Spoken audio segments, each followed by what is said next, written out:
নমস্কার বন্ধুরা। আজকের মোটিভেশনাল চ্যানেলে আমরা আলোচনা করব আমাদের জীবনে দুঃখ আসে কেন এবং জীবনে এই দুঃখের তাৎপর্য কী। দুঃখ একটি আবেগ, যা মানুষের আবেগের সম্পূর্ণ বর্ণালীর একটি অংশ। এটি এমন একটি আবেগ যা আমরা সকলেই কিছু না কিছু মাত্রায় অনুভব করি।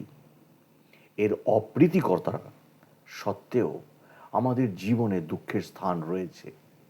দুঃখ আমাদের মনস্তাত্ত্বিক স্বাস্থ্য এবং সুস্থতার জন্য অপরিহার্য। এটি আমাদের আবেগ বুঝতে সাহায্য করে এবং আমাদের অনুভূতি এবং অভিজ্ঞতার প্রতিফলন করতে উৎসাহিত করে।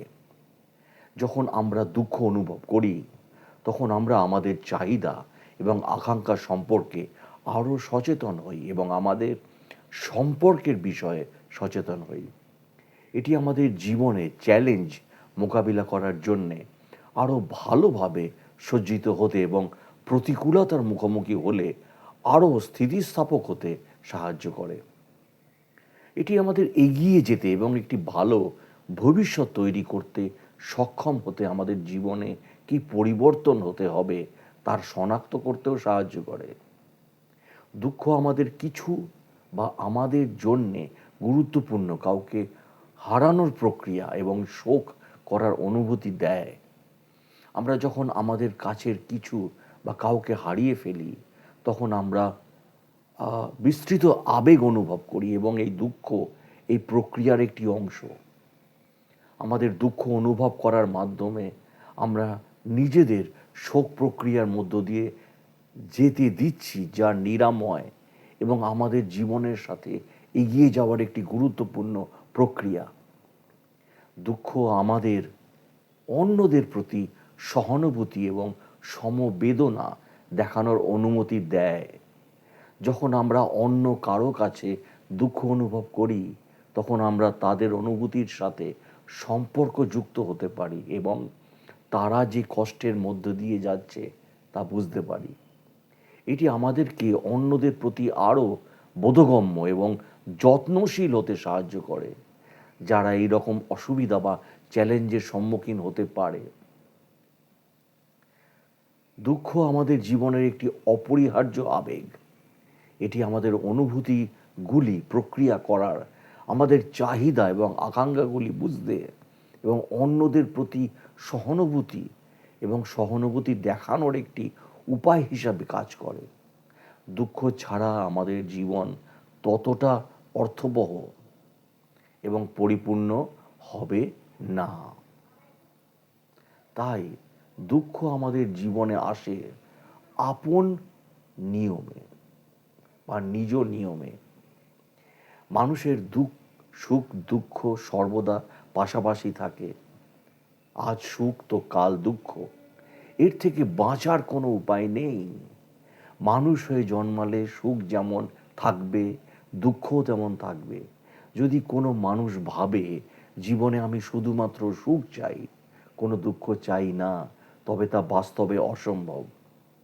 সম্ভব হবে তখনই যখন সেই মানুষ আর সমাজবদ্ধ জীব থাকবে না। সমাজবদ্ধ জীব হলেই তার সুখ দুঃখ দুটো পাশাপাশি চলবে, প্যারালালি। সমাজ থাকলেই তার চাহিদা আসবে, আর তা পূরণ না হলেই দুঃখ আসবে। সমাজবদ্ধ প্রতিটি মানুষ মানবতার সম্পর্কে বা বন্ধনে আবদ্ধ।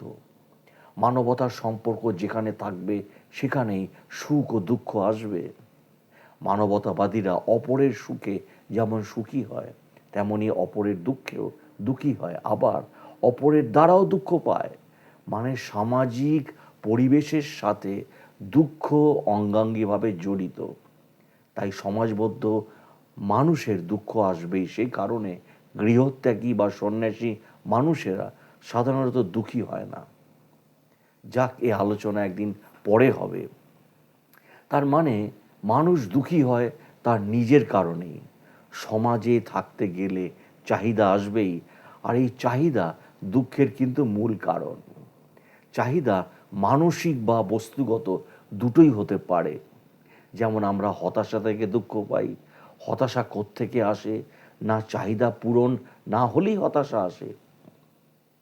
নিরাশার ক্ষেত্রেই একই কথা প্রযোজ্য।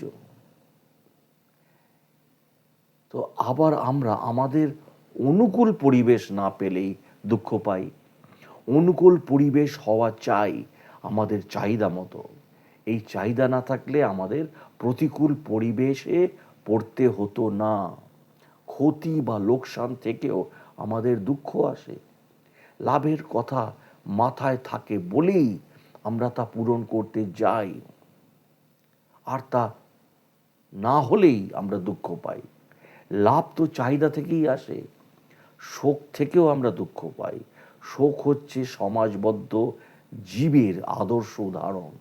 সমাজে না থাকলে শোক আসতো না, আর দুঃখ পেতে হতো না। বস্তুগত চাহিদা বা লোভ সমাজবদ্ধ মানুষের দুঃখের একটি কারণ। সমাজে থাকলেই তার এইসব চাহিদা আসবেই। তাই যে কোনো চাহিদা মিটলেই দুঃখ আসবে। এই চাহিদা ভেদে মানুষ সুখ দুঃখ লাভ করে। যখন আমরা না খাওয়ার অবস্থায় থাকি, তখন আমরা ভাবি আমার প্রাথমিক চাহিদা মিটে গেলেই আমি খুব খুশি হব। আবার এই প্রাথমিক চাহিদা মিটে গেলেই পরবর্তী চাহিদা আসে। চাহিদার কোনো শেষ হতে পারে না। চাহিদার সূত্রপাত লোভ, লালসা, কামনা, বাসনা ইত্যাদি সব কিছু থেকেই। এগুলি আমাদের প্রতিনিয়ত তাড়িয়ে বেড়ায়। আমরা যখন এই চাহিদার কোনো একটা বা সবকটা পূরণ করব, তখন আর আবেগ আর আগের এই চাহিদার কোনো মূল্য থাকে না। কারণ সেটা তখন অতীত, সেটা তখন আমার পূরণ হয়ে গেছে জীবনে। এভাবে আমাদের নিত্য নতুন চাহিদা বাড়তে থাকে। আর এই চাহিদা একজন পুরুষ মানুষের যেমন থাকে, একজন নারীরও তেমন থাকে। হয়তো চাহিদার রকম ফের হতে পারে লিঙ্গ বা মানুষ ভেদে। সে কারণে লোভ, লালসা, কামনা, বাসনারও হেরফের হতে পারে। এসব থেকে বেরিয়ে আসার পথ, এসব ত্যাগ করতে হবে। এর থেকেই চাহিদার সৃষ্টি। সর্বপ্রথম আমাদের লোভ ত্যাগ করা উচিত। তার জন্যে মন পবিত্র রাখতে হবে। মন পবিত্র থাকলে আমরা লোভ থেকে বেরিয়ে আসতে পারি। এদিকে মন পবিত্র হয় সত্যের দ্বারা। সত্য যেখানে থাকে না, সেখানে পবিত্রতা থাকতে পারে না। আর পবিত্রতা না থাকলে সেখানে দুঃখ আসা স্বাভাবিক। সামাজিক মানুষ প্রয়োজনে বা অপ্রয়োজনেও সত্য ত্যাগ করতে বাধ্য হয়। সে কারণে মনে একটা পাপ বোধ কাজ করে। তার জন্যে আমরা মানসিকভাবে বিক্ষিপ্ত হই। মানসিক বিক্ষিপ্ত মানুষ কি সুস্থ থাকতে পারে? বুদ্ধি অনুযায়ী মানুষ ফল লাভ করে। বুদ্ধি হচ্ছে সুবুদ্ধি ও কুবুদ্ধি। সুবুদ্ধিতে সুখ আসে, আর কুবুদ্ধিতে দুঃখ আসে। বুদ্ধির বৃদ্ধি ঘটায় জ্ঞান, কিন্তু যে জ্ঞান কুবুদ্ধি বা মিথ্যার মাধ্যমে দ্বারা অর্জন করি, তা পবিত্রতা বা সত্য দ্বারা অর্জন নয়। সে কারণে অন্তিমে দুঃখ আসতে বাধ্য। এক্ষেত্রে মহাভারতের কর্ণের কথা বলা যেতে পারে।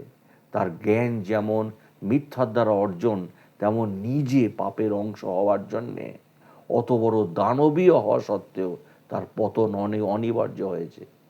সেই জন্য যখন জ্ঞানার্জন করব, তখন তার পবিত্রতা মেনে করা উচিত, বা মিথ্যার দ্বারা যেন না হয় সেটা দেখা উচিত। আবার মানুষ যখন বারবার ব্যর্থ হয়, তখন সে দুঃখ পায়, কষ্ট পায়, ভাবে ব্যর্থতার নামই জীবন। তাতে আরও কষ্ট, দুঃখ পায়। কিন্তু ব্যর্থতার নামই তো সফলতা। সফলতা আসতে গেলে ব্যর্থতা তার আগে আসতে পারে, এটা আমরা ভুলে যাই। সকল মানুষেরা ব্যর্থতা থেকেও সফলতার পথ বের করে নেয়। সাফল্যের মূল চাবিকাঠি ধর্ম, ধৈর্য আর সাহস। এই তিনটি অঙ্গাঙ্গিভাবে জড়িত।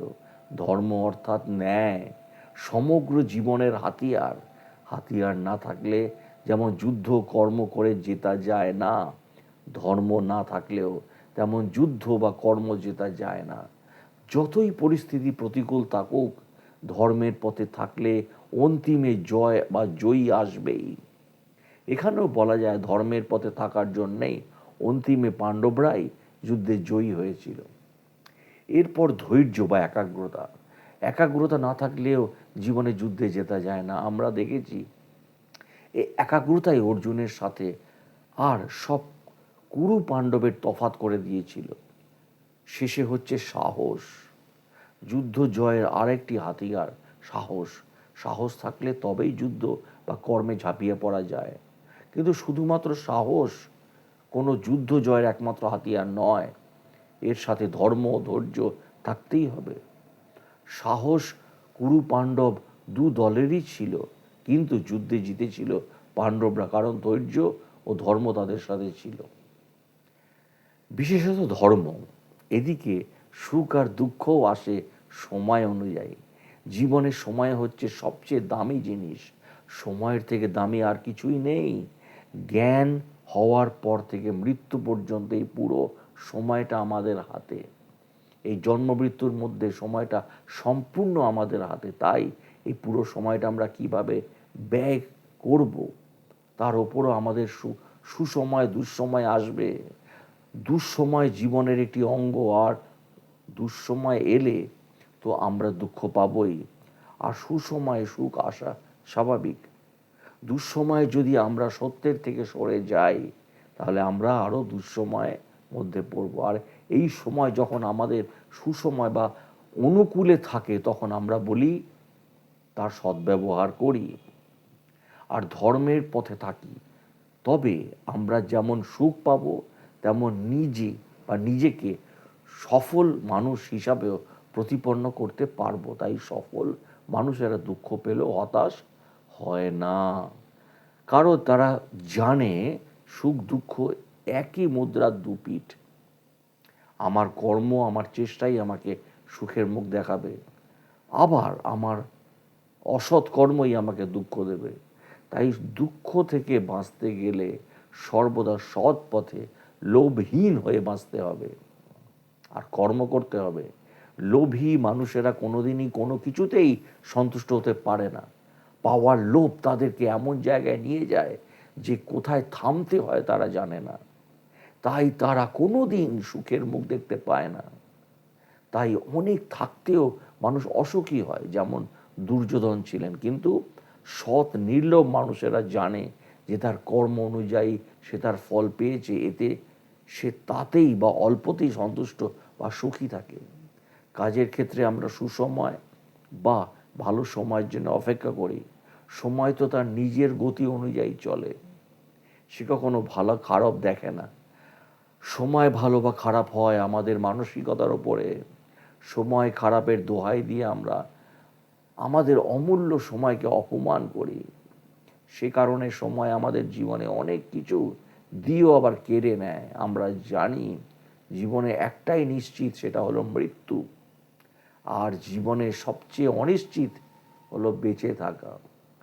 আর কি কৌতুক করা, আর কি কৌতুক ব্যাপার যেটা আমরা নিশ্চিত জানি আমরা অনিশ্চিত জীবনে আসবেই, তাকে নিয়ে আমরা কত কল্পনা, কত আশা, কত কি ভাবি, তাই না? এটাই পৃথিবীর নিয়ম। যাই হোক, জীবন যুদ্ধে জয়ী হতে গেলে আমরা আমাদের সর্বদা ন্যায় পথে থাকা উচিত। ন্যায় বা সৎ পথে থাকলে জীবনে দুঃখ সুখ বলে আলাদা কোনো অনুভূতি থাকে না। সুখকে তারা যেমন হাসি মুখে মেনে নেয়, দুঃখকেও তারা তেমনই হাসি মুখে মেনে নেয়, যেটা মহাভারতে পাণ্ডবদের ক্ষেত্রে হয়েছিল। তারা জীবনের অধিকাংশ সময় দুঃখ পেয়েও ন্যায় থেকে সরে আসেনি। আর তাদের দুঃখের একটাই কারণ, ধর্মের পথে থাকলে যেখানে যেমন পথ অবলম্বন করা উচিত ছিল তারা তারা করেনি। তারা ধর্মের পথে থাকলেও সেখানে ছল চতুরতা প্রভৃতির আশ্রয় নেওয়া উচিত ছিল, তারা নেয়নি। তারা শুধুমাত্র ধর্ম আর কর্ম আর ক্ষমতার উপর ভরসা করে জয়ী হতে গিয়েছিল। কিন্তু তাই তারা কপ কপ কপটতার কাছে বারবার হেরে গেল। সে কথা কৃষ্ণ বলেছেন। এই কারণেই কৃষ্ণ পাণ্ডব পক্ষ নেওয়ার পরে তাদের জয় আরও ত্বরান্বিত হয়েছিল। তাই এটাও সত্যি, ন্যায় পথের সাথে সাথে যখন যেমন তখন তেমন বা পরিস্থিতি অনুযায়ী চলা উচিত। তাতে দুঃখও যেমন হয় না, তেমন জীবনযুদ্ধে জয়ীও হওয়া যায়। ভালো থাকবেন, সুস্থ থাকবেন। ভিডিওটি ভালো লাগলে চ্যানেলটি সাবস্ক্রাইব এবং শেয়ার করে দেবেন।